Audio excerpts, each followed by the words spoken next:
ব্যবস্থা আছে, প্রতিটা শিক্ষা ব্যবস্থায় অসম্পূর্ণতা আছে। প্রতিটা শিক্ষা ব্যবস্থার সম্পূর্ণতার জন্য কোরআন সুন্নাহ একটা পর্যায়ের শিক্ষা ব্যবস্থা সর্বধরনের শিক্ষা কার্যক্রমের মধ্যে বাধ্যতামূলক করা, এটা সময়ে অপরিহার্য দাবি। আলহামদুলিল্লাহ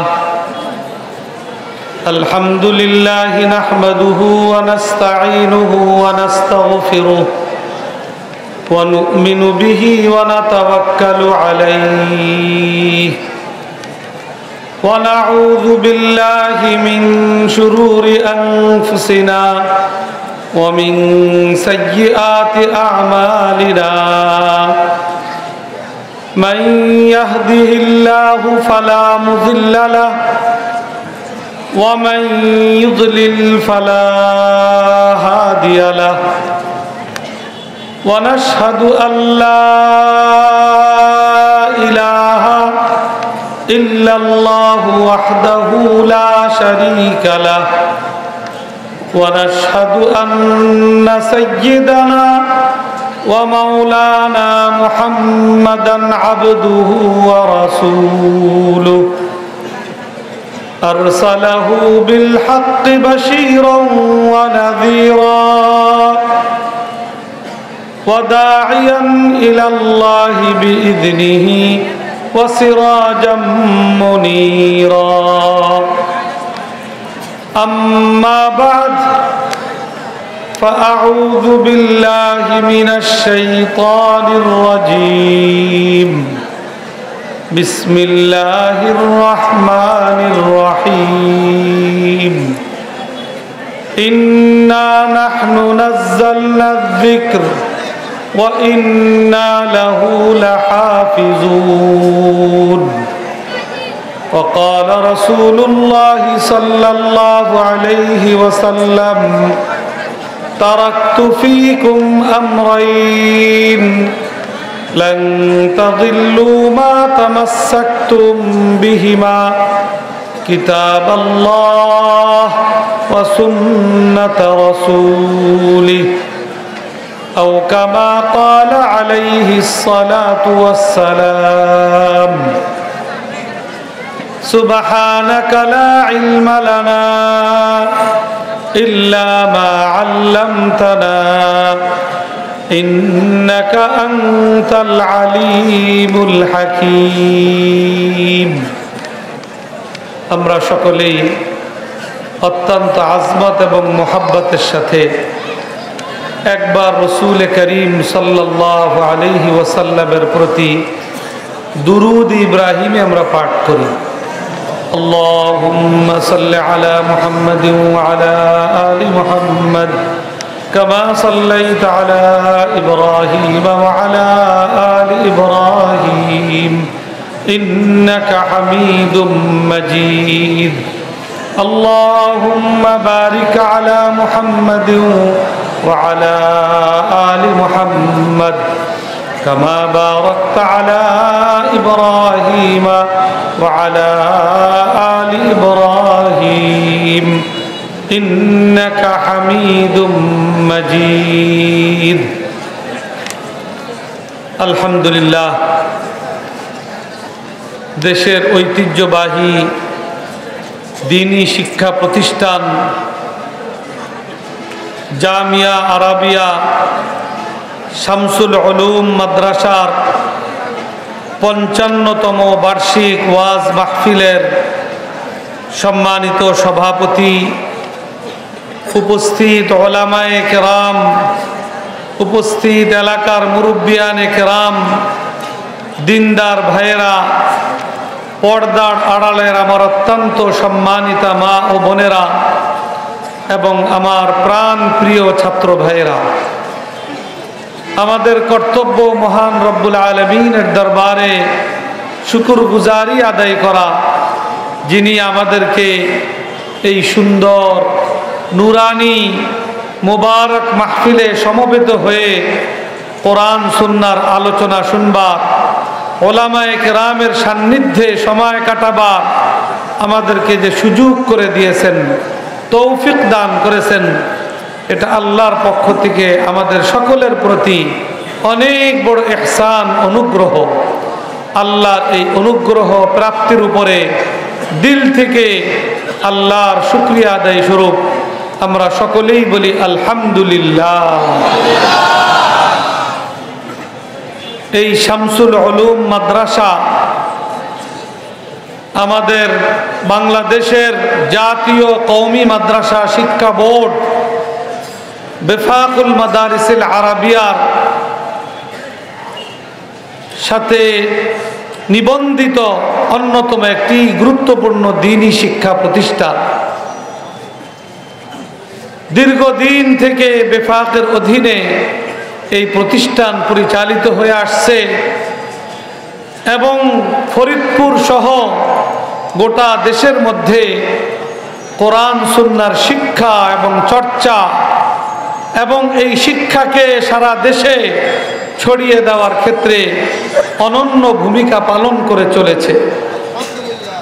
যারা প্রতিষ্ঠা লগ্ন থেকে এই প্রতিষ্ঠান প্রতিষ্ঠা এবং আজকের এই অবস্থানে পৌঁছার পিছনে যারা ভূমিকা রেখেছেন তাদের মাঝে অনেকেই আজকে আমাদের মাঝে নেই, যাদের মধ্যে অন্যতম হযরত মাওলানা মুফতি আব্দুল গফফার আব্দুল কাদের রহমতুল্লাহ আলাইহি, তিনার অক্লান্ত পরিশ্রম এবং এর সাথে আরো অনেক ওলামা এবং দিনদার ভাইদের পরিশ্রমেই এই শামসুল উলুম মাদ্রাসা আজকের এই অবস্থানে উপনীত।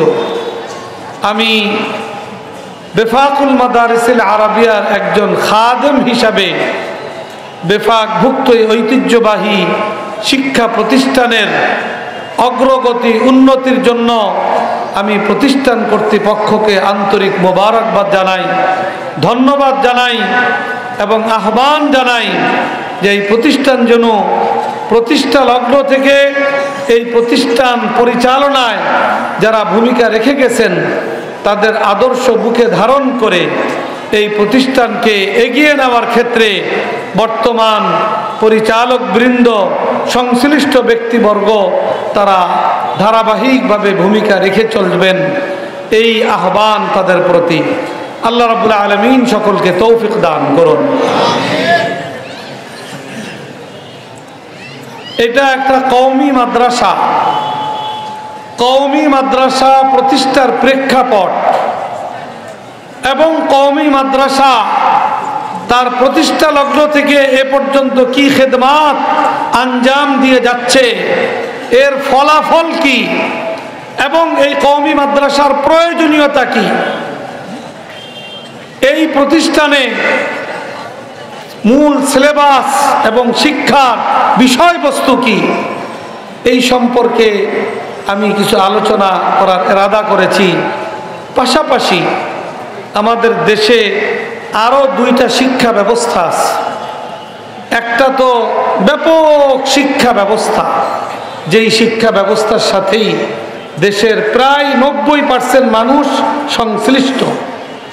স্কুল, কলেজ, ইউনিভার্সিটির যে শিক্ষা ব্যবস্থা, এর পাশাপাশি আরেকটা শিক্ষা ব্যবস্থা আছে আলিয়া মাদ্রাসা শিক্ষা ব্যবস্থা। একটু কওমি মাদ্রাসার প্রয়োজনীয়তা, কওমি মাদ্রাসার খেদমাত এবং কওমি মাদ্রাসার শিক্ষা সিলেবাস, এই সংক্রান্ত আলোচনার জন্য এই দুইটা ব্যবস্থারও প্রাসঙ্গিক কিছু আলোচনা করা আমি প্রয়োজন বোধ করি। এই জন্য এই তিন শিক্ষা ব্যবস্থা সম্পর্কেই সংক্ষেপে কিছু আলোচনা করব।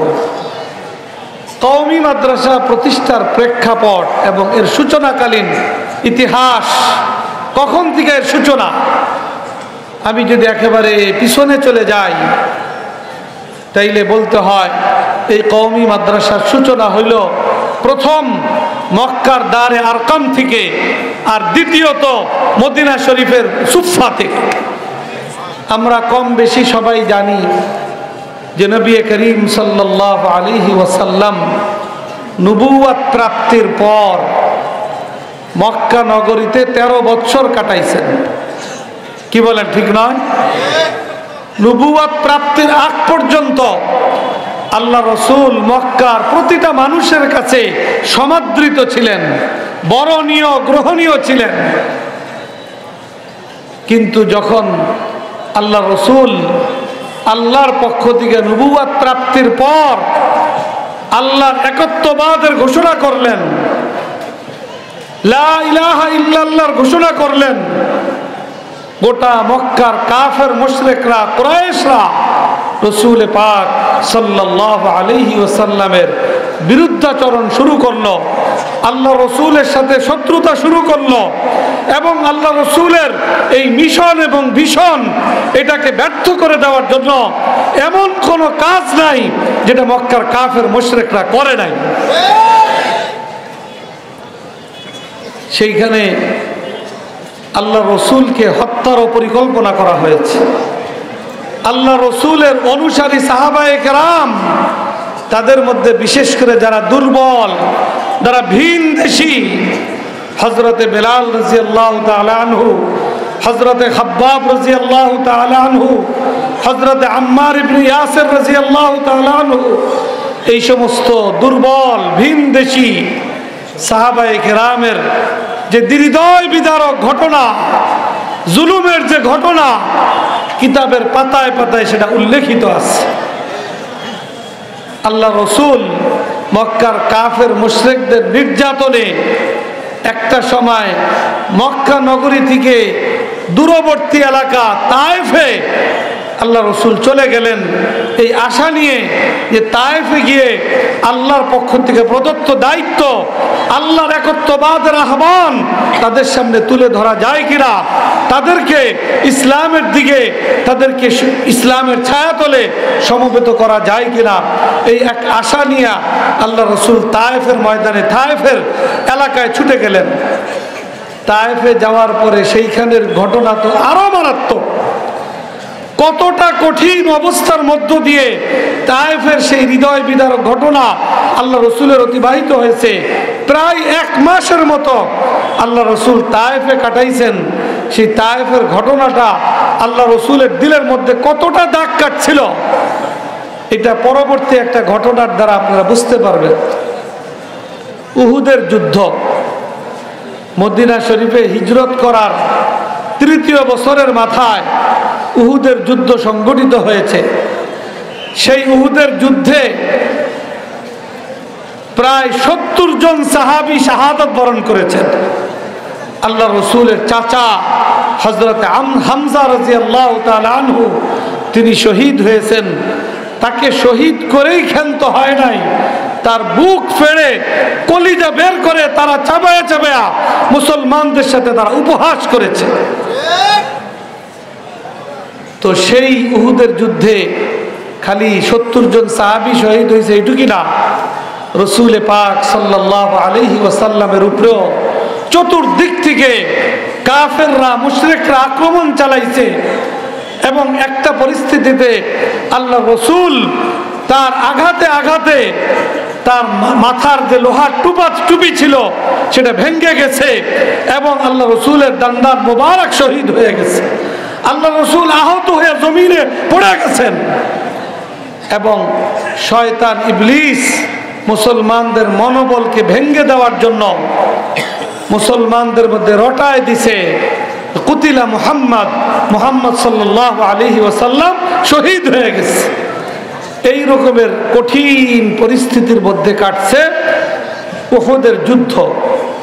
সেই উহুদের যুদ্ধের পরে আম্মা জান হযরত আয়েশা সিদ্দিকা রাদিয়াল্লাহু তাআলা আনহা আল্লাহ রসুলের কাছে জিজ্ঞেস করছিলেন যে ইয়া রাসূলুল্লাহ, উহুদের যুদ্ধে আপনার যে কঠিন পরিস্থিতির মুখোমুখি হইতে হয়েছে, যে হৃদয় বিদারক ঘটনা ঘটেছে, এর চাইতে কোনো স্মরণীয় হৃদয় বিদারক কোনো ঘটনা আপনার জীবনে কি আছে?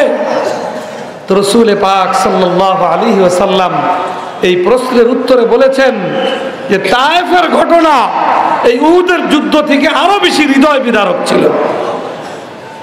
এইরকম কঠিন পরিস্থিতির মধ্য দিয়া মক্কার 13 বছর আল্লাহ রসুল কাটাইছেন। মক্কা নগরীতে রসুল পাক সাল্লাল্লাহু আলাইহি ওয়াসাল্লাম প্রকাশ্যভাবে ইসলামের শিক্ষা, ইসলামের দাওয়াত এগুলা ব্যাপকভাবে প্রকাশ্যভাবে করবেন, এই সকল কাজ এই পরিস্থিতি ছিল না। অল্প স্বল্প কিছু মানুষ আল্লাহ রসুলের ডাকে সাড়া দিয়ে ইসলাম গ্রহণ করেছিল, যাদের অধিকাংশই ছিল দুর্বল ভিনদেশী। তো ইসলাম শিক্ষা গ্রহণ করার পরে ইসলাম শিক্ষা করা, ইসলাম শিক্ষা দেওয়া, এটা ছিল একটা গুরুত্বপূর্ণ বিষয়। ইসলামের এই দাওয়াতি কার্যক্রম পরিচালনার জন্য একটা মার্কাজ এবং কেন্দ্র, এটা ছিল অপরিহার্য বিষয়। আল্লাহ রাব্বুল আলামিন তো পৃথিবীর সূচনা লগ্ন থেকেই কেন্দ্রীয় মার্কাজ আল্লাহ তাআলা মুসলমানদের জন্য তৈরি করে দিয়েছেন। আল্লাহর কোরআনে আল্লাহ তাআলা ঘোষণা করেছেন, ইন্না আউওয়ালা বাইতিন উযিআ লিন-নাস লাল্লাযী বিবাক্কাতা মুবারাকান ওয়া হুদাল লিল আলামিন।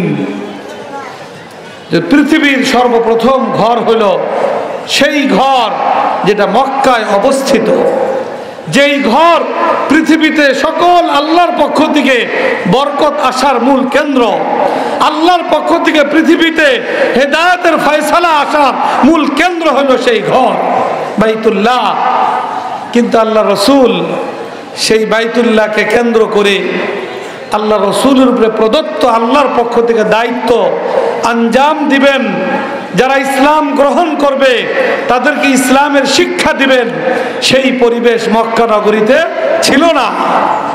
বরং পরিস্থিতি তো এই ছিল যে কখনো আল্লাহ রসুল বাইতুল্লাহর সন্নিকটে আল্লাহর ইবাদতে দাঁড়াইলে পাষণ্ড কাফের মুশরিকরা আল্লাহ রসুলের সাথে এমন দুর্ব্যবহার করতেন, হাদিসে পাকের মধ্যে আসছে যে কখনো কোনো দুরাচার আল্লাহ রসুলের গলার মধ্যে চাদর পেঁচিয়ে তার গলায় ফাঁস লাগানোর অপচেষ্টা করেছে। কখনো আল্লাহ রসুল নামাজের মধ্যে যখন সেজদায় গেছেন, তা আল্লাহ রসুলের মাথার উপরে উটের উজুরি আয়না ফেইলা আল্লাহ রসুলকে আল্লাহ রসুলের ইবাদতের মধ্যে বাধাগ্রস্ত করেছে। এই পরিস্থিতির মধ্যে কাটছে। তো তারপরেও আল্লাহ রসুল নতুন দেশ বিদেশ থেকে যারা ইসলাম গ্রহণ করে আল্লাহ রসুলের আশ্রয় আসতে চাইছেন, তাদের জন্য রসুল পাক সাল্লাল্লাহু আলাইহি ওয়াসাল্লাম দারে আরকাম, হযরত আরকাম রাদিয়াল্লাহু তাআলা আনহুর ঘরকেই ইসলামের প্রথম মার্কাজ হিসাবে, ইসলামের প্রথম দ্বীনি শিক্ষালয় হিসাবে আল্লাহ রসুল গড়ে তুলেছেন। এই কওমি মাদ্রাসার সূচনা হইল সেই দারে আরকাম থেকে। এরপরে যখন আল্লাহ রসুল আল্লাহর পক্ষ থেকে অনুমতি প্রাপ্ত হয়ে মদিনা শরীফে হিজরত করে গেলেন, মদিনা শরীফে যাওয়ার পরে রসুল পাক সাল্লাল্লাহু আলাইহি ওয়াসাল্লাম মসজিদে নববী নির্মাণ করলেন। মসজিদে নববীর আগে মদিনার শহরতলিতে কিছুদিন অবস্থান করে আল্লাহ রসুল ইসলামের প্রথম মসজিদ মসজিদে কুবা নির্মাণ করলেন। এই মসজিদে কুবা, মসজিদে নববী ইত্যাদি নির্মাণের মাধ্যমে মুসলিম জাতিকে আল্লাহ রসুল এই শিক্ষা এবং সবক দিলেন যে মুসলিম জাতি হবে, মসজিদ ভিত্তিক সমাজ তারা গড়ে তুলবে। এটা হলো মুসলমানদের বৈশিষ্ট্য। এবং পাশাপাশি রসুল পাক সাল্লাল্লাহু আলাইহি ওয়াসাল্লাম মসজিদে নববীর আঙ্গিনায় সুফা নামক দ্বীন শিক্ষার প্রতিষ্ঠান আল্লাহ রাব্বুল আলামিন প্রতিষ্ঠিত করলেন, যেখানে দেশ বিদেশ থেকে নতুন মুসলমান হয়ে যারা আল্লাহ রসুলের দরবারে থেকে দ্বীন শিক্ষার আগ্রহ প্রকাশ করত, তাদের থাকার ব্যবস্থাপনা, পড়ার ব্যবস্থাপনার জন্য আল্লাহ রাব্বুল আলামিন সুফা নামক জায়গা নির্ধারণ করেছিলেন। তো কওমি মাদ্রাসার সূচনা হইল, দ্বিতীয় প্রতিষ্ঠান হইল সুফা। এই দারে আরকাম এবং সুফা থেকেই কওমি মাদ্রাসার সূচনা। এরপরে ধারাবাহিকভাবে চলতে চলতে আমাদের এই পাক ভারত উপমহাদেশে কওমি মাদ্রাসার যদি ইতিহাস আমরা পর্যালোচনা করি তাহলে একটু লম্বা করে না বললে হয় না। এই পাক ভারত উপমহাদেশের একটা অংশ হলো আমরা বাংলাদেশ। আমরা এই ভূখণ্ডের নাম বাংলাদেশ, এটা আমরা কবে অর্জন করেছি, কবে পাইছি? 1971 সালে। তার আগে এই ভূখণ্ডের নাম ছিল কি? পূর্ব পাকিস্তান। এই পূর্ব পাকিস্তানের নাম পাইছি আমরা কবে? 1947 সালে। তার আগে এই ভূখণ্ডটা আলাদা কোনো দেশ ছিল না। এটা ভারত, পাকিস্তান, বাংলাদেশ, নেপাল, ভুটান মিলাইয়া গোটা অঞ্চল ছিল এক দেশ, ভারত উপমহাদেশ।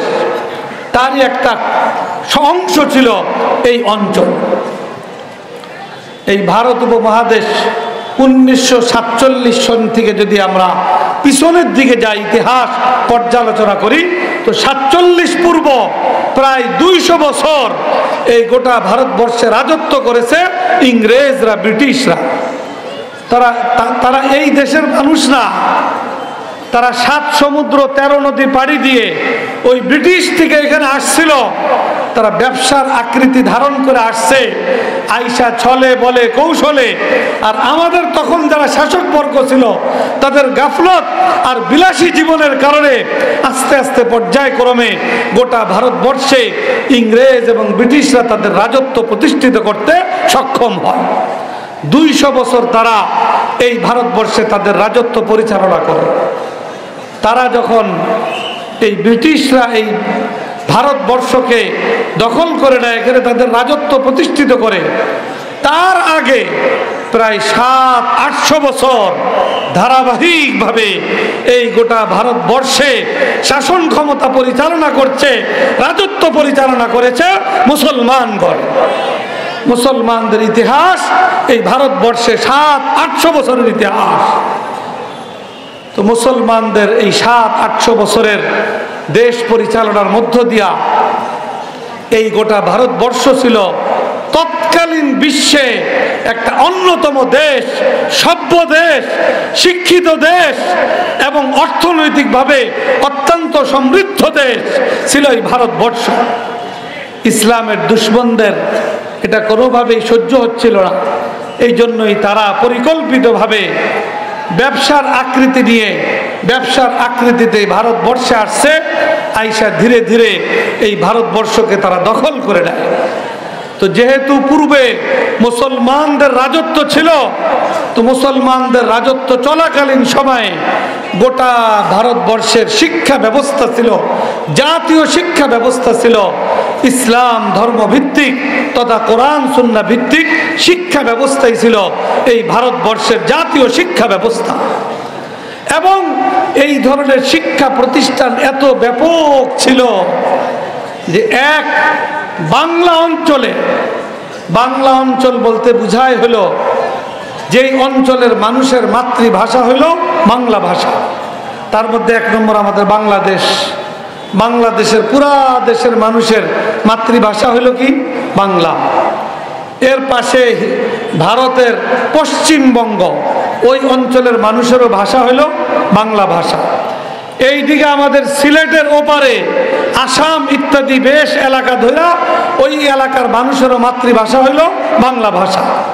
এই গোটা অঞ্চলকে বলা হয়তো বাংলা অঞ্চল। ব্রিটিশ আমলে যখন মুসলমানদের রাজত্ব ছিল গোটা ভারতবর্ষে, ব্রিটিশ আমল বলতেছি, ব্রিটিশ আমলের আগে যখন এই গোটা ভারতবর্ষ মুসলমানদের শাসনাধীন ছিল, তখন এই এক বাংলা অঞ্চলেই ছিল এই ধরনের ইসলাম ধর্মভিত্তিক কোরআন সুন্নাহ ভিত্তিক 80,000 শিক্ষা প্রতিষ্ঠান এই অঞ্চলে। তাহলে গোটা ভারতবর্ষের মধ্যে কি পরিমাণ শিক্ষা প্রতিষ্ঠান ছিল সেটা এর দ্বারাই অনুমান করা যায়। আলহামদুলিল্লাহ, এই সকল শিক্ষা প্রতিষ্ঠানের বদৌলতে গোটা ভারতবর্ষের আনাচে কানাচে, গ্রামে গঞ্জে হাফেজ আলেমের কোনো অভাব ছিল না। কিন্তু ব্রিটিশরা যখন এই ভারতবর্ষে তাদের রাজত্ব প্রতিষ্ঠিত করলো, তাদের কর্তৃত্ব প্রতিষ্ঠিত করলো, তারা এই ভারতবর্ষে তাদের রাজত্বকে দীর্ঘমেয়াদী করার জন্য, তাদের শাসনকে যেন কেউ চ্যালেঞ্জ না করতে পারে সেই পরিবেশ পরিস্থিতি এই ভারতবর্ষে সৃষ্টি করার জন্য তারা মৌলিকভাবে 3টা পদক্ষেপ গ্রহণ করলো। 1 নম্বর হলো ভারতবর্ষে যে চলমান শিক্ষা ব্যবস্থা ছিল কোরআন সুন্নাহ তথা ইসলাম ধর্মভিত্তিক শিক্ষা ব্যবস্থা, এই শিক্ষা ব্যবস্থাকে তারা সমূলে ধ্বংস করে দেবে। কারণ এই শিক্ষায় যারা শিক্ষা গ্রহণ করবে, যে সকল মুসলমানরা তাদের মধ্যে ঈমানি জজবা থাকবে, তাদের মধ্যে জিহাদি জজবা থাকবে, তারা কখনো এই সকল বিজাতিদের কর্তৃত্বকে তারা কোনোভাবেই মেনে নিবে না। এই জন্য তারা এক নম্বরে শিক্ষা ব্যবস্থাকে ধ্বংস করার পরিকল্পনা নিয়ে আগাই। দুই নম্বর হইল মুসলমানদের নেতৃত্ব দানকারী, কোরআন সুন্নাহর ইলমের ধারক বাহক ওলামায়ে কেরামকে তারা মূল টার্গেটে পরিণত করল। তারা বিভিন্ন অজুহাতে শত শত নয় হাজার হাজার ওলামায়ে কেরামকে ফাঁসির কাস্টে ঝুলিয়ে তারা শহীদ করতে লাগলো। অপরদিকে এই ভারতবর্ষে বিভিন্ন ধর্মাবলম্বী মানুষ ছিল, তারা তাদের মূল প্রতিপক্ষ চিহ্নিত করলো মুসলমানদেরকে, যেন মুসলমান এই দেশে ইসলাম নিয়ে টিকে থাকতে না পারে, এই দেশে যেন ইসলামের নাম নিশানা টিকে থাকতে না পারে। এই রকমের পরিকল্পনা নিয়েই ব্রিটিশরা, ইংরেজরা তাদের কার্যক্রম, তাদের লক্ষ্য, তাদের পরিকল্পনা, তাদের ষড়যন্ত্র তারা এগিয়ে দিতে লাগলো। আলহামদুলিল্লাহ, আমাদের ওলামায়ে কেরাম ব্রিটিশরা এই দেশ দখল করার পরের থেকেই ব্রিটিশদের থেকে কিভাবে এই দেশকে মুক্ত করা যায় এর জন্য বিভিন্ন রকমের পদক্ষেপ, বাস্তবমুখী পদক্ষেপ গ্রহণ করেছেন। জিহাদি কাফেলা গঠন করেছেন। সৈয়দ আহমদ শহীদ রহমতুল্লাহ আলাইহি, হাফেজ জামিন শহীদ রহমতুল্লাহ আলাইহি, ইসমাইল শহীদ রহমতুল্লাহ আলাইহি, ইনাদের মাধ্যমে জিহাদি কাফেলা গঠন করে ইংরেজদের বিরুদ্ধে সশস্ত্র জিহাদ করেছেন, যে তাদের থেকে কিভাবে এই ভারতবর্ষকে মুক্ত করা যায়। আমাদের শাহ ওলিউল্লাহ মুহাদ্দিসে দেহলভী রহমতুল্লাহ আলাইহির জানিসিন শাহ আব্দুল আজিজ মুহাদ্দিসে দেহলভী রহমতুল্লাহ আলাইহি, তিনি এই ভারতবর্ষ সম্পর্কে দারুল হরব তথা কাফেরদের দ্বারা পরিচালিত দেশ হিসাবে, শত্রু কবলিত দেশ হিসাবে এই ভারতবর্ষকে তিনি দারুল হরবের ফতোয়া দিলেন এবং এই কাফেরদের, ইংরেজদের বিরুদ্ধে জিহাদে ঝাঁপিয়ে পড়ার তিনি ফতোয়া তিনি ঘোষণা করলেন।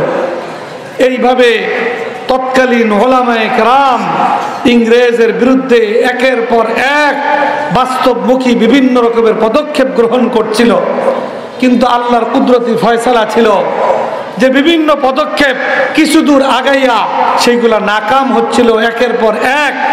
এইভাবে 1857 সনে হাজী ইমদাদুল্লাহ মুহাজিরে মক্কি রহমতুল্লাহ আলাইহি, তার নেতৃত্বে হুজ্জাতুল ইসলাম কাসেম নানুতুবি, রশিদ আহমদ গঙ্গুহি সহ ওলামায়ে কেরাম এবং আপনার সিপাহী বিপ্লব এই ইংরেজদের বিরুদ্ধে গড়ে তুললেন হাজী ইমদাদুল্লাহ মুহাজিরে মক্কি রহমতুল্লাহের নেতৃত্বে।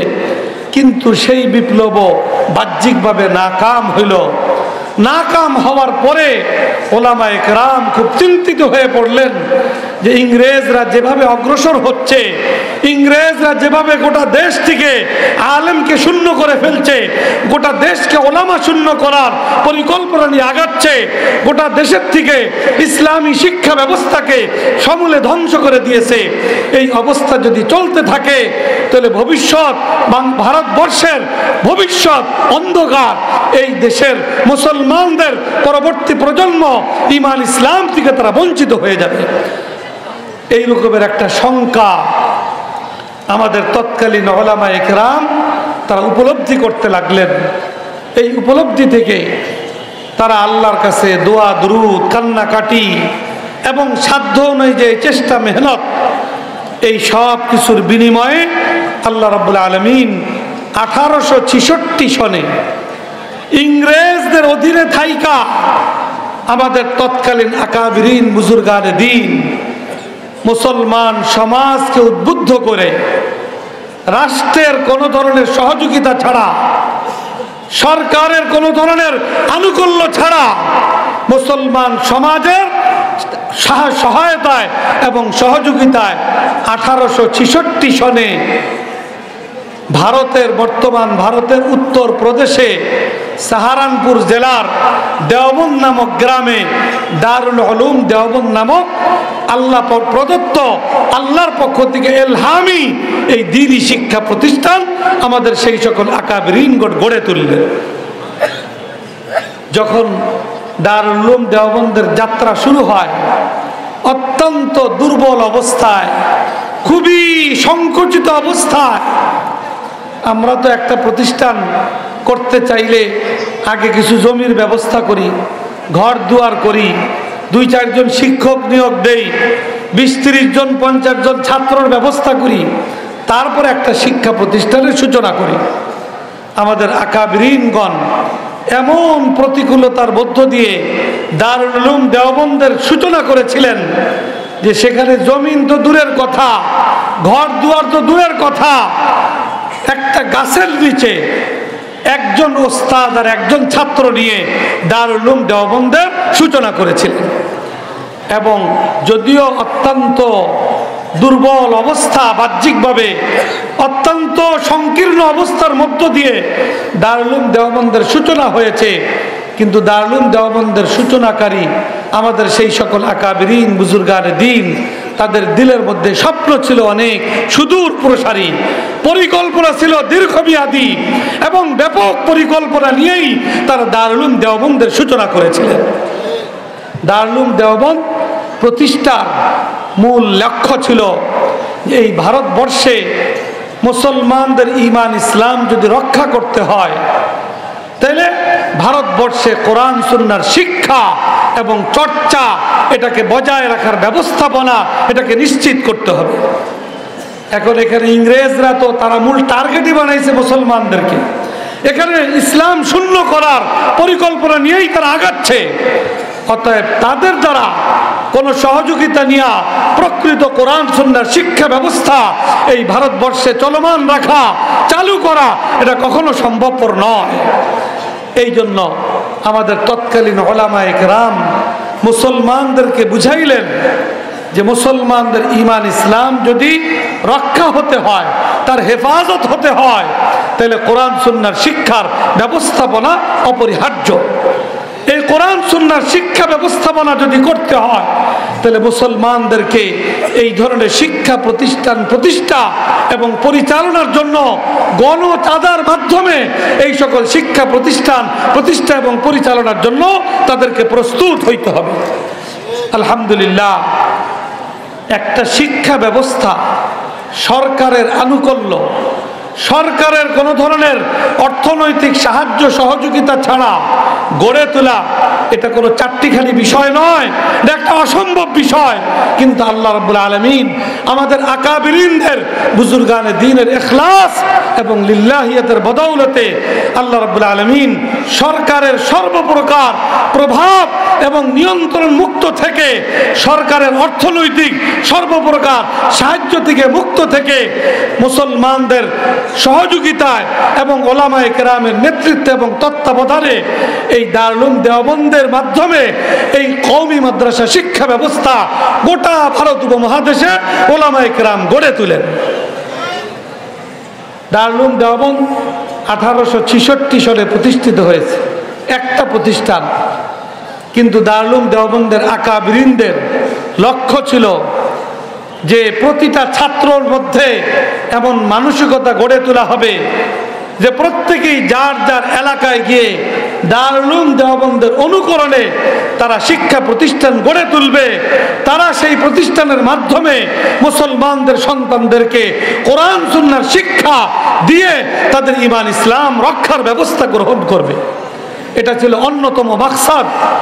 আরেক দিকে দ্বিতীয় মাকসাদ ছিল যে এই দারুল উলুম দেওবন্দের ছাত্রদের মধ্যে এমন জজবা, এমন প্রেরণা এবং এমন আগ্রহ তাদের মধ্যে তৈরি করা হবে যে ব্রিটিশরা এই ভারতবর্ষকে দখল করে নিয়েছে, এদেশের মানুষকে তার নিজ দেশে পরাধীন করেছে। এই ব্রিটিশ থেকে এই গোটা ভারতবর্ষের স্বাধীনতা পুনরুদ্ধারে তাদের সামর্থ্যের আলোকে ভূমিকা পালন করতে হবে। তো তো স্বাধীনতা পুনরুদ্ধারের চেতনা এটা ছাত্রদের মধ্যে তৈরি করা, আর মুসলমানদের সন্তানদের ঈমান ইসলাম রক্ষা এবং চর্চা এটার মানসিকতা নিয়েই যেন প্রত্যেকটা ছাত্র গড়ে ওঠে। এই দুই মানসিকতা নিয়ে প্রতিটা ছাত্রকে গড়ে তোলার লক্ষ্য নিয়ে দারুল উলুম দেওবন্দ তার পথ চলা শুরু করলো। আলহামদুলিল্লাহ, দারুল উলুম দেওবন্দ প্রতিষ্ঠার আজকে 158 বছর। এখনো দারুল উলুম দেওবন্দ নিজ স্থানে নিজ উদ্দেশ্য, লক্ষ্য এবং নিজ বৈশিষ্ট্যকে ধারণ করে তার খেদমাত আঞ্জাম দিয়ে যাচ্ছে। এবং দারুল উলুম দেওবন্দের সন্তানদের মাধ্যমে শুধু পাক ভারত উপমহাদেশ, ভারত, পাকিস্তান, বাংলাদেশ, এই 3 দেশেই দারুল উলুম দেওবন্দের অনুকরণে শাখা প্রতিষ্ঠান এই 150 বছরে প্রতিষ্ঠিত হয়েছে, লক্ষাধিক প্রতিষ্ঠান। এবং আলহামদুলিল্লাহ এই প্রতিষ্ঠানগুলা প্রতিষ্ঠা লগ্ন থেকে অদ্যাবধি পর্যন্ত এটা মুসলমানদের জমির সহায়তা, অর্থনৈতিক সাহায্য এবং তাদের সহযোগিতার মাধ্যমেই আর ওলামায়ে কেরামের নেতৃত্ব এবং তত্ত্বাবধানেই এই সকল কওমি মাদ্রাসা প্রতিষ্ঠিত এবং পরিচালিত হয়ে আসছে আলহামদুলিল্লাহ। এবং আমরা এই পাক ভারত উপমহাদেশে দ্বীনি সহি ধারার যত খেদমাত আমরা লক্ষ্য করছি, এই সকল খেদমাত আঞ্জাম দেওয়ার ক্ষেত্রে মূল দায়িত্ব পালনকারী ওলামায়ে কেরাম হইল এই দেওবন্দি ধারার এই সকল মাদ্রাসা থেকে যারা তৈরি হচ্ছেন, তারাই হইল এই সকল সহি ধারার দ্বীনি খেদমাতের নেতৃত্ব দিয়ে যাচ্ছেন। এটা হইল আমাদের এই কওমি মাদ্রাসার ধারা। এর পাশাপাশি আমাদের বাংলাদেশে ব্যাপক যে শিক্ষা ব্যবস্থা, স্কুল, কলেজ, ইউনিভার্সিটির শিক্ষা ব্যবস্থা, এই শিক্ষা দ্বারার সূচনা কিভাবে? ওই ইংরেজরা যখন এই ভারতবর্ষকে দখল করে নেয়, তারা এই ভারতবর্ষে এক শিক্ষা ব্যবস্থা চালু করে, যেই শিক্ষা ব্যবস্থা ছিল সেকুলার শিক্ষা ব্যবস্থা, ধর্মহীন শিক্ষা ব্যবস্থা। কারণ তারা তো চাচ্ছিল এই ভারতবর্ষ থেকে ইসলামকে বিদায় দেওয়ার জন্য। এই জন্য তারা শিক্ষা ব্যবস্থা চালু করছে সেকুলার তথা ধর্মহীন শিক্ষা ব্যবস্থা। এবং সেই শিক্ষা ব্যবস্থা যে ইংরেজরা চালু করেছে, তারাই তাদের চালুকৃত সেই শিক্ষা ব্যবস্থা সম্পর্কে মন্তব্য করেছে যে আমরা ভারতবর্ষে এমন এক শিক্ষা ব্যবস্থা চালু করলাম, যেই শিক্ষায় যারা শিক্ষা গ্রহণ করবে তারা চেহারা সুরাত আকার আকৃতিতে ভারতীয় হলেও তারা চিন্তা চেতনা এবং মন মস্তিষ্কে হবে ইংরেজ এবং ব্রিটিশ। এই শিক্ষা ব্যবস্থা চালু করছে। এবং অত্যন্ত দুঃখজনক বাস্তবতা হইল আমরা দুইবার স্বাধীনতা অর্জন করেছি, আবার নতুন করে গত 5ই আগস্ট আমরা 3য়বার স্বাধীনতা অর্জন করেছি। কিন্তু 2 স্বাধীনতা পরবর্তী আমরা দেখছি যে 90% মুসলমানের বাংলাদেশেও ওই ব্রিটিশ কর্তৃক প্রবর্তিত সেকুলার তথা ধর্মহীন যে শিক্ষা ব্যবস্থা তারা গোটা ভারতবর্ষে চালু করেছিল, দুইবার স্বাধীনতা পরবর্তীতেও আমাদের এই বাংলাদেশে এখন পর্যন্ত স্কুল, কলেজ, ইউনিভার্সিটির যে শিক্ষা ব্যবস্থা সেটা ওই ধর্মহীন সেকুলার শিক্ষা ব্যবস্থাই আমাদের জাতীয় শিক্ষা ব্যবস্থা হিসেবে স্বীকৃতি পেয়ে চলেছে। ওই শিক্ষা ব্যবস্থায় শিক্ষা গ্রহণের মাধ্যমে একজন মানুষ প্রকৃত মুসলিম হিসাবে গড়ে উঠবে, এটার কোনো ব্যবস্থা রাখা হয় নাই। কখনো কখনো কোনো ভালো রাষ্ট্রনায়ক, রাষ্ট্রপ্রধান, কোনো শিক্ষামন্ত্রী তাদের আগ্রহের ভিত্তিতে কিছু ইসলামী বিষয়াদি তার সাথে সংযুক্ত হয়েছে, আবার যখন বিপরীত কেউ আসছে ওটাকে মাইনাস কইরা আরো বড় ধরনের পরিবর্তন তার মধ্যে আসছে। আমরা দেখছি, শুনছি বিগত 2023 এবং 24 সনে আমাদের শিক্ষা সিলেবাসে যেই ব্যাপক আমূল পরিবর্তন, গোটা শিক্ষা সিলেবাসকে শুধু ধর্মহীন নয়, এটা নাস্তিক্যবাদী এবং হিন্দুত্ববাদী শিক্ষা সিলেবাসে পরিণত করেছে। এটা আমাদের জন্য অত্যন্ত লজ্জাস্কর বিষয় যে যেই দেশের রাষ্ট্রপ্রধান, প্রেসিডেন্ট, প্রধানমন্ত্রী, মন্ত্রী পরিষদ, এমপি, চেয়ারম্যান যা কিছু আছে সব 95 থেকে 98% মুসলমান। যেই দেশের জনগণ 90% মুসলমান, সেই দেশের 90% মুসলমানের ধর্মীয় চাহিদা অনুযায়ী তার ধর্ম শিক্ষা জাতীয় শিক্ষা ব্যবস্থার মধ্য দিয়া সেই শিক্ষা চাহিদা, ধর্মীয় শিক্ষার চাহিদা পূরণ হবে, এটাই ছিল স্বাভাবিক। সেইখানে আমরা দেখছি আজকে দুইবার স্বাধীনতা অর্জনের পরেও আমাদের শিক্ষা ব্যবস্থার মধ্যে মুসলমানদের ঈমান ইসলাম শিক্ষার কোনো ব্যবস্থা রাখা হচ্ছে না। এটা হলো আরেকটা শিক্ষা ব্যবস্থার অবস্থা। তৃতীয় আরেকটা শিক্ষা ব্যবস্থা আমাদের দেশে চলমান আছে, আলিয়া মাদ্রাসা শিক্ষা ব্যবস্থা। আলিয়া মাদ্রাসা এক সময় এটার সিলেবাস অনেকটা কওমি মাদ্রাসার কাছাকাছি ছিল, কিন্তু আলিয়া মাদ্রাসা এটা সম্পূর্ণ সরকারের নিয়ন্ত্রণাধীন, তাদের হাতেই বন্দী। এই জন্য পর্যায়ক্রমে তার মধ্যে সংস্কার আর পরিবর্তন হইতে হইতে এখন পরিস্থিতি এবং পরিবেশ এই হয়েছে আলিয়া মাদ্রাসার শুধু মাদ্রাসা নাম আছে, বাস্তবে স্কুল কলেজ আর আলিয়া মাদ্রাসার মধ্যে কোনো পার্থক্য নাই। ওখানে দেখলে কেউ বুঝবে না যে এটা কোনো মাদ্রাসা। এবং আলিয়া মাদ্রাসার সাথে এখনো অনেক ভালো মানুষ আছেন যারা পূর্ব থেকে এর সাথে সংশ্লিষ্ট ছিলেন। তাদের অনেকের মনের ভাব আমরা অনুভব করি যে তাদের দিলের মধ্যে রক্তক্ষরণ হয়, কিন্তু তারা মুখ উঁচু করে বলার হিম্মত তাদের মধ্যে নাই, কারণ তারা সরকার দ্বারা নিয়ন্ত্রিত। সরকার কর্তৃক তাদের সিলেবাস তাদের উপরে চাপিয়ে দেওয়া হয়, শিক্ষা ব্যবস্থাপনা সরকার কর্তৃক তাদের উপরে চাপিয়ে দেওয়া হয়। আমরা জানি আলিয়া মাদ্রাসায় সহশিক্ষা, ইসলাম কি সহশিক্ষা সমর্থন করে? ইসলাম শিক্ষা পুরুষদের জন্য যেরকম জরুরি মনে করে, নারীদের জন্য শিক্ষা ওই রকম জরুরি মনে করে, কিন্তু পুরুষ এবং নারীর শিক্ষা ব্যবস্থা হবে সম্পূর্ণ ভিন্ন ভিন্ন। এটা কি অসম্ভব? এটা অসম্ভব নয়, এটা সম্ভবপর, কিন্তু এর জন্য থাকতে হবে ভালো নিয়ত, সৎ সাহস, সেই রকমের সঠিক উদ্যোগ থাকতে হবে। তা আমরা দেখতে পাচ্ছি যে একদিকে স্কুল কলেজ ইউনিভার্সিটি সেই শিক্ষা ধারাটা ওই ব্রিটিশ কর্তৃক ইসলামের বিরুদ্ধে, ইসলাম মুসলমানদের মধ্যে ধর্মীয় মনোভাব যেন তৈরি না হতে পারে, ধর্মহীন মনোভাব তাদের মধ্যে তৈরি করার জন্য যেই শিক্ষা ব্যবস্থা চালু করেছিল, আজকে আমরা প্রায় 80 বছর আমরা স্বাধীনতা অর্জন করেছি, আমরা সেই শিক্ষা সিলেবাসের মধ্যে আমূল কোনো পরিবর্তন আমরা ঘটাইতে পারি না। এটা আমাদের জন্য অত্যন্ত দুঃখজনক বাস্তবতা। তো এই 3 শিক্ষা সিলেবাস আমাদের দেশে চলমান আছে। এই অবস্থার মধ্যে আমরা মুসলমান হিসাবে আমাদের জন্য যে কোরআন সুন্নাহর শিক্ষা অপরিহার্য, রাসূল পাক সাল্লাল্লাহু আলাইহি ওয়াসাল্লাম ইরশাদ করেছেন, তলাবুল ইলমি ফারিজাতুন আলা কুল্লি মুসলিম। প্রত্যেকটা মুসলমান, কি পুরুষ কি নারী, প্রত্যেকের জন্যই একটা পর্যায়ের ইসলাম শিক্ষা গ্রহণ করা, কোরআন শিক্ষা গ্রহণ করা প্রতিটা মুসলিম নারী পুরুষের জন্য ফরজে আইন। এখানে একটা কথা সবার দৃষ্টি আকর্ষণ করতে মনে চাচ্ছে যে আমরা দেখি এই হাদিসটা অনেক স্কুল কলেজের দেয়ালেও লেখা থাকে, কি বলেন, থাকে না? তলাবুল ইলমি ফারিজাতুন আলা কুল্লি মুসলিম।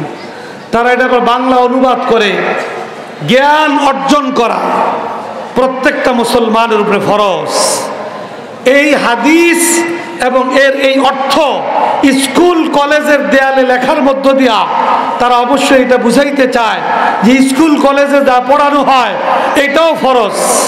কি বলেন, বুঝাইতে চায় না এটা? এইটা যদি কেউ বুঝায় যে হাদিসের অর্থ কি যথার্থ হবে? আল্লাহ রসুল কি এই স্কুল কলেজে যা পড়ানো হয় এটা মুসলমানদের জন্য ফরজ করেছেন? মুসলমানদের জন্য ফরজ করা হয়েছে ইসলাম শিক্ষা।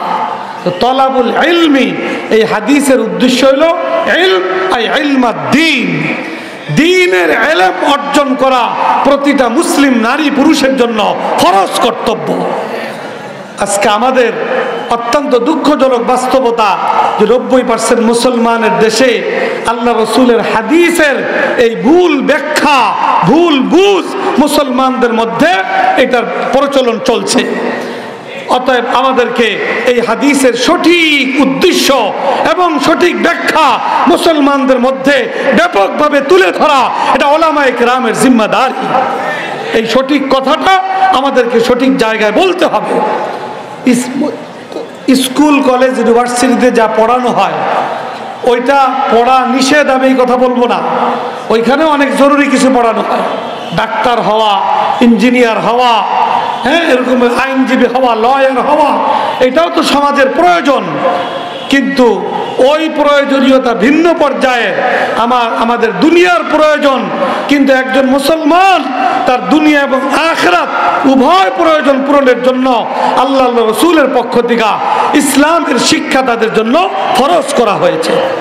এই ইসলামের শিক্ষা এটা যদি আমরা বাস্তব পর্যালোচনা করি তাহলে এই কওমি মাদ্রাসা ছাড়া বর্তমানে অন্য কোথাও এই শিক্ষার যথাযথ ব্যবস্থাপনা চলমান নাই। কোরআন সুন্নাহর শিক্ষা তো সেটাকেই বলা হবে যেই শিক্ষা অনুযায়ী শিক্ষার্থীদের আমল গড়ে উঠবে। অন্য কোথাও যদি কিছু অল্প স্বল্প কোরআনের ইসলামের চর্চা থাকেও কিন্তু সেখানে আমলের কোনো বালা মুসিবত নাই। অতএব কোরআন সুন্নাহর শিক্ষা কেন্দ্র হিসাবে যদি আমাদেরকে মজবুতভাবে করে তুলতে হয়, এটাকে যদি সহযোগিতা করতে হয়, সেটা হলো একমাত্রই সকল কওমি মাদ্রাসা।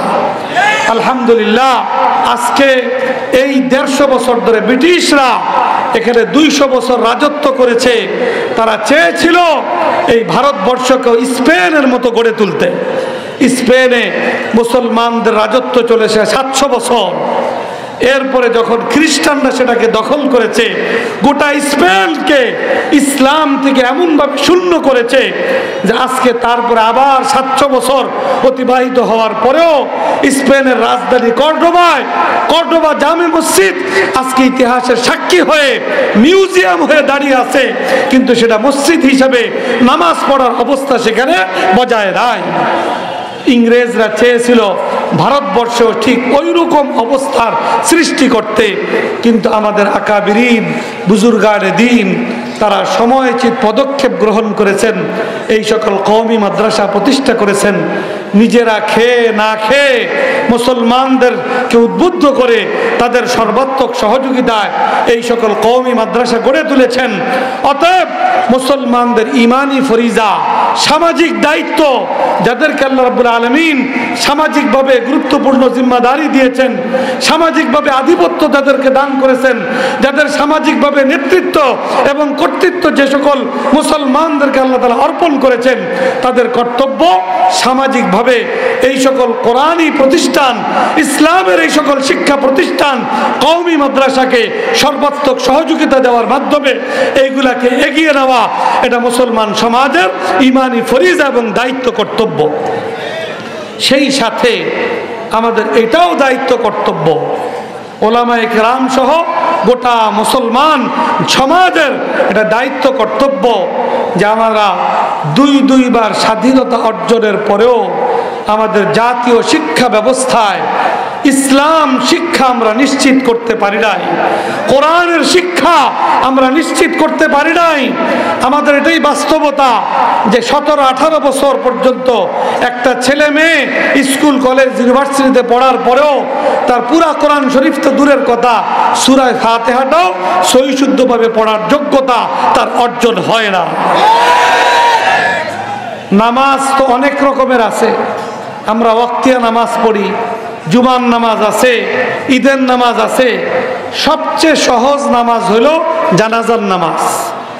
স্কুল কলেজ ইউনিভার্সিটি পড়ুয়া অধিকাংশ মানুষের বাস্তব অবস্থা 17-18 বছর পড়ার পরেও জানাজার নামাজটা পড়ানোর মতো যোগ্যতাও তাদের অর্জন হয় না। আমরা দেখি অধিকাংশ মানুষ বাবা মারা যায়, মা মারা যায়, তো সন্তান হিসাবে তার বাবার জানাজাটা পড়াইবে এই যোগ্যতা কয়জনের আছে? আলহামদুলিল্লাহ আমাদের এই সকল কওমি মাদ্রাসায় একটা ছোট্ট বাচ্চা, 7-8 বছরের বাচ্চা 2 বছর যদি এই মাদ্রাসায় পড়ে, তো 2 বছরে এই সব নামাজ, 5 ওয়াক্ত নামাজ, ঈদের নামাজ, জুমার নামাজ, জানাজার নামাজ, প্রত্যেকটা নামাজ শুধু নিজে পড়ার নয়, পড়ানোর মতো যোগ্যতাও তাদের অর্জিত হয়। আমরা এই সকল মাদ্রাসার এই সকল মাহফিলের মধ্যে প্রদর্শনীর মাধ্যমে ছোট বাচ্চাদেরকে আপনাদের সামনে পেশ করা হয়। এই যে একটা শিক্ষা মুসলমানদের জন্য যে অপরিহার্য, এইটার দাবি শুধু ওলামায়ে কেরাম করলে চলবে না, গোটা তৌহিদি জনতার ইমানি ফরিজা। আমাদের আবার সুযোগ আছে, এই 24 আগস্ট, জুলাই আগস্টের বিপ্লবের মধ্য দিয়ে আমাদেরকে আল্লাহ রাব্বুল আলামিন আবার সুযোগ করে দিয়েছেন। ইসলামপন্থীদের নেতৃত্বে গোটা তৌহিদি জনতা ঐক্যবদ্ধ হয়ে গোটা দেশের জাতীয় শিক্ষা ব্যবস্থা আমাদেরকে ঢেলে সাজাতে হবে। এমনভাবে ঢেলে সাজাতে হবে যে কোনো শিক্ষা ধারায় একজন মুসলমান শিক্ষা গ্রহণ করবে, সে যেন একজন প্রকৃত মুসলিম হিসাবে গড়ে উঠতে পারে। এর জন্য আমাদেরকে সেই রকমের শিক্ষা ব্যবস্থা চালু করার ব্যাপারে আমাদেরকে সচেষ্ট হতে হবে। এবং ইসলাম এটা তো পূর্ণাঙ্গ জীবন বিধান, জীবনের সর্বক্ষেত্রে ইসলাম চর্চার জন্য, জীবনের সর্বক্ষেত্রের জন্য ইসলাম প্রযোজ্য, এই বিষয়টা ব্যাপকভাবে মুসলিম সমাজের সামনে আলোচনায় আমাদেরকে নিয়ে আসতে হবে। এইভাবে যদি আমরা শিক্ষা এবং সার্বিক বিষয়ে আমরা ইনশাআল্লাহ যথাযথ আলোচনা এবং পদক্ষেপ গ্রহণে আমরা অগ্রণী ভূমিকা পালন করতে পারি, এই 24 জুলাই আগস্টের বিপ্লব পরবর্তী আগামী দিনের বাংলাদেশ হবে ইসলামের বাংলাদেশ ইনশাআল্লাহ। এই জন্য আমাদের সবাইকে সোচ্চার হতে হবে। আল্লাহ রাব্বুল আলামিন আমাদের সকলকে তৌফিক দান করুন, ইসলামের পক্ষে আরো বলিষ্ঠ ভূমিকা পালন করবার তৌফিক দান করুন। আমরা যদি সময়কে যথাযথ কাজে লাগাইতে ব্যর্থ হই, সব সময় সুযোগ আসে না। এখন আল্লাহ রাব্বুল আলামিন আমাদেরকে সুযোগ দান করেছেন, এই সুযোগকে ওলামায়ে কেরামের নেতৃত্বে ঐক্যবদ্ধভাবে ইসলামের পক্ষে আমাদেরকে কাজে লাগানোর জন্য ময়দানে ঝাঁপিয়ে পড়তে হবে। আল্লাহ রাব্বুল আলামিন আমাদের সকলকে তৌফিক দান করুন। আর এই ক্ষেত্রে দীর্ঘমেয়াদী এই জিনিসকে যদি আমরা এগিয়ে নিতে চাই, সবচেয়ে গুরুত্বপূর্ণ বিষয় হলো শিক্ষা ব্যবস্থা। কোরআন সুন্নাহ বিশেষায়িত এই সকল শিক্ষা প্রতিষ্ঠান, আমাদের সমাজে অনেক মানুষ আছেন, তারা এই কথা বলতে চান যে কওমি মাদ্রাসাগুলার আধুনিকায়ন। আধুনিকায়নের মতলব কি? যে কওমি মাদ্রাসা থেকেও ডাক্তার তৈরি হবে, ইঞ্জিনিয়ার তৈরি হবে, আরো সব কিছু তৈরি হবে। আর ওদিক দিয়া ডাক্তার ইঞ্জিনিয়ার যারা পড়তেছেন, তারা ওর সাথে মুসলমান হিসেবে তৈরি হয়ে ওখান থেকে বাইরে নেবেন, এইগুলার কোনো বক্তব্য কথাবার্তা নাই। অতএব এখানে মূল বক্তব্য হলো এটা যে কওমি মাদ্রাসা হইল কোরআন সুন্নাহর বিশেষায়িত শিক্ষা প্রতিষ্ঠান। এটা তো সব সময়ের জন্য প্রয়োজন। আর আমাদের অন্য যে সকল শিক্ষা ব্যবস্থা আছে, প্রতিটা শিক্ষা ব্যবস্থায় অসম্পূর্ণতা আছে। প্রতিটা শিক্ষা ব্যবস্থার সম্পূর্ণতার জন্য কোরআন সুন্নাহ একটা পর্যায়ের শিক্ষা ব্যবস্থা সর্বধরনের শিক্ষা কার্যক্রমের মধ্যে বাধ্যতামূলক করা, এটা সময়ে অপরিহার্য দাবি। অতএব সেই দিকে আমাদেরকে বিশেষভাবে মনোযোগী হতে হবে। আর এই বিশেষায়িত শিক্ষা প্রতিষ্ঠানগুলোকে আরো মজবুত, আরো ভালোভাবে পরিচালনার জন্য আমাদেরকে এই দিকে দৃষ্টি দিতে হবে। এইভাবে যদি আমরা কওমি মাদ্রাসাকে সুন্দর মতো পরিচালনা করতে পারি আর অন্যান্য শিক্ষা ব্যবস্থায় কোরআন সুন্নাহর শিক্ষার সমন্বয় ঘটাইতে পারি, তাহলে ইনশাআল্লাহ ডাক্তার হবে তো মুসলিম ডাক্তার হবে, ইঞ্জিনিয়ার হবে তো আল্লাহর ইবাদত গুজার ইঞ্জিনিয়ার হবে। এরকম প্রত্যেকটা মানুষ খাঁটি মুসলমান হিসেবে বাকি যোগ্যতা তারা অর্জন করবে। আল্লাহ রাব্বুল আলামিন আমাদেরকে এই বিষয়টাকে গুরুত্বের সাথে অনুধাবন করবার, বুঝবার আল্লাহ তাআলা আমাদেরকে তৌফিক দান করুন। এবং আগামী দিনে আমাদের ইসলামের বাংলাদেশ গড়ে তুলবার জন্য আল্লাহ তাআলা আমাদেরকে প্রত্যেককে যার যার অবস্থান থেকে বলিষ্ঠ ভূমিকা পালন করবার তৌফিক দান করুন। এই কথা বলে আমার আলোচনা এখানেই শেষ করছি। ওয়া আখিরু দাওয়ানা আনিল হামদুলিল্লাহি রাব্বিল আলামিন।